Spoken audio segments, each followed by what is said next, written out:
Arsenal 0-1 PSG. Le PSG a battu Arsenal 1-0 à l'Émirat lors du match aller de leur demi-finale de Ligue des Champions, grâce à un but d'Ousmane Dembélé. Dembélé a conclu un mouvement rapide impliquant Kvaratskhelia en début de match.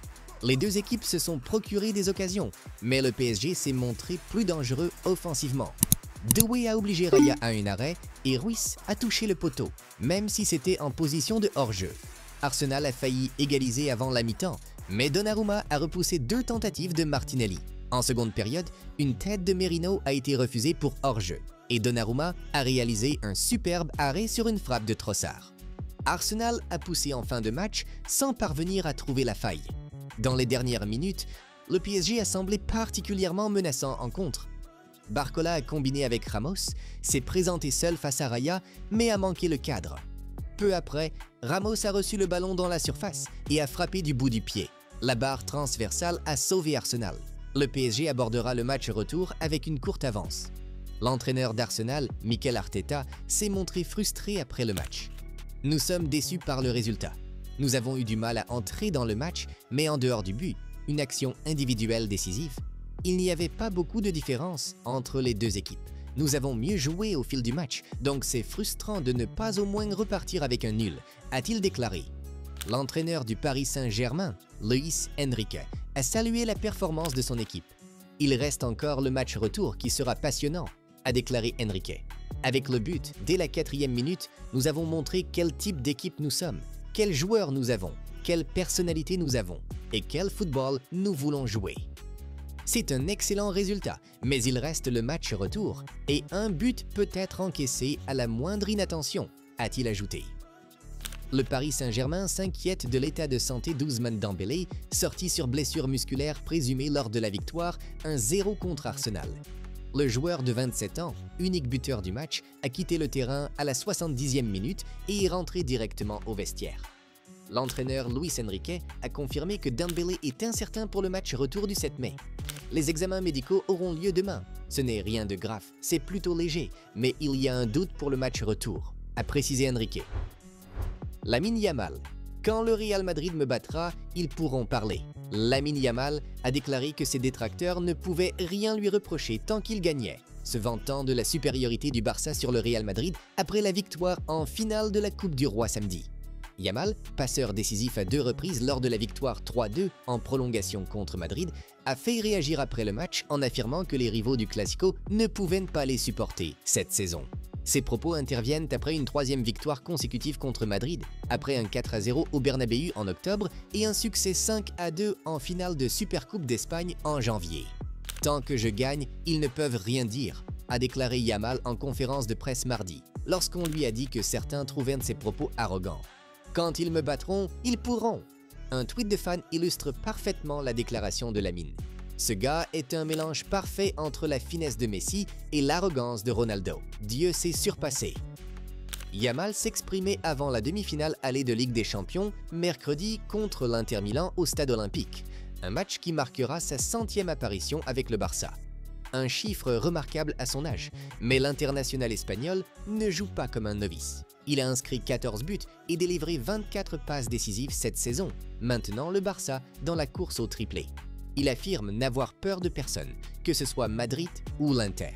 « Je n'ai pas peur, mais je ressens de la motivation et des papillons dans le ventre avant un match », a-t-il ajouté lorsqu'on lui a demandé s'il avait parfois le vertige avant les grandes rencontres. « Je pense que c'est une bonne chose. Quant à la peur, je l'ai laissé dans le parc à Mataró, où il a grandi il y a longtemps. Je ne dirais pas que je ressens de la pression. L'ambiance lors de la finale de la Coupe du Roi, par exemple, est quelque chose qu'on doit savourer. Je ne vois pas ça comme de la pression. » Le transfert potentiel de Carlo Ancelotti à la tête de la sélection brésilienne est compromis selon plusieurs sources. Le Real Madrid refuse de libérer son entraîneur avant la Coupe du Monde des clubs, ce qui entre en conflit avec les besoins du Brésil, qui souhaite avoir un sélectionneur avant le match de qualification contre l'Équateur le 6 mai. Malgré des discussions et un voyage à Londres, Ancelotti est rentré en Espagne et les deux parties semblent désormais dans une impasse, selon Relevo. Globo ajoute que Carlo Ancelotti ne deviendra pas sélectionneur du Brésil.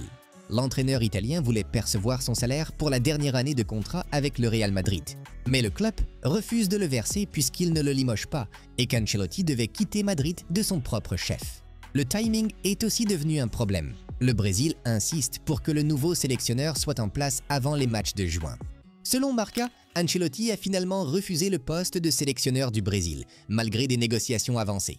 Il a informé le président de la CBF, Ednaldo Rodrigues, de sa décision après avoir constaté qu'il ne pourrait prendre ses fonctions qu'en août, alors que la fédération brésilienne l'attendait pour juin. Des sources indiquent qu'un élément clé de ce revirement serait une offre de 50 millions d'euros par an venant d'Arabie Saoudite.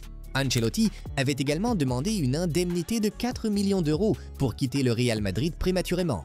Demande rejetée par le club. L'accord avec le Brésil était presque finalisé, mais l'absence d'accord sur les conditions de départ a fait capoter le transfert. Xabi Alonso devrait prendre les rênes du Real Madrid la saison prochaine, et ce sans que le club ait à payer sa clause libératoire. Selon le journaliste Eduardo Burgos, l'entraîneur espagnol a un « gentleman's agreement » avec le Bayer Leverkusen. Xabi Alonso rejoindra le Real Madrid pratiquement gratuitement, a écrit Burgos sur X. Il a un accord moral avec le Bayer Leverkusen. Le Real Madrid ne paiera pas sa clause de libération de 20 millions d'euros. Burgos ajoute que le club allemand a déjà entamé des discussions en interne sur l'après Alonso. Leverkusen a rencontré plusieurs candidats pour le poste ces dernières semaines. Même au sein de l'effectif, tout le monde le considère déjà comme parti. Le comité de compétition a prononcé des sanctions après la finale de la Coupe du Roi. Antonio Rudiger a été suspendu pour 6 matchs et Lucas Vázquez pour 2.